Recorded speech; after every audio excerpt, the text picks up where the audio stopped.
ಈ ಬೆಳಗಿನ ತಾಜಾ ಗಾಳಿ, ಹೊಲದಲ್ಲಿ ಕೆಲಸ ಮಾಡುವ ಖುಷಿ, ಇವೆಲ್ಲ ಜೀವನದ ಅರ್ಥ. ಆದರೆ ಬೆಳೆ ಬೆಳೆಸುವುದು ಈಗ ಸುಲಭವಿಲ್ಲ. ಅಪ್ಪ, ನಾವು ಕಷ್ಟಪಟ್ಟು ಬೆಳೆಯುವ ಈ ಬೆಳೆಗಳಿಗೆ ನಂಬಿಕೆಯಿಲ್ಲ. ಬೆಲೆ ಕೀಳಾಗುತ್ತಿದೆ. ನಮಗೆ ಬೇರೆ ಕೆಲಸ ಹುಡುಕೋಣ. ಮಗಾ, ಹೊಲವೇ ನಮ್ಮ ಜೀವ. ಅದನ್ನು ಬಿಟ್ಟು ಬೇರೆ ಕೆಲಸಕ್ಕೆ ಹೋದರೆ ಇಡೀ ಜಗತ್ತು ಹಸಿವಾಗುತ್ತದೆ.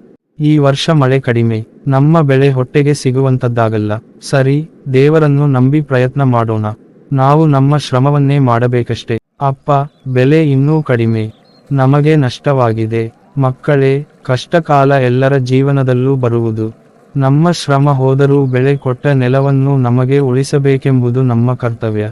ಅಪ್ಪ, ನಾನು ಇವತ್ತು ರೈತರ ಜೊತೆ ಚರ್ಚೆಗೆ ಹೋಗಿದ್ದೆ. ಅವರು ಹೇಳಿದ್ರು ಇವಾಗ ಬೆಲೆ ಜಾಸ್ತಿ ಆಗಿದೆ ಅಂತೆ. ನೋಡಿದೀಯಾ ಮಗ, ನಂಬಿಕೆ, ಶ್ರಮ, ನೆಲದ ಪ್ರೀತಿ ನಮಗೆ ಗೆಲುವು ತಂದಿದೆ. ಇದನ್ನೇ ಜೀವನ ಅಂತಾರೆ.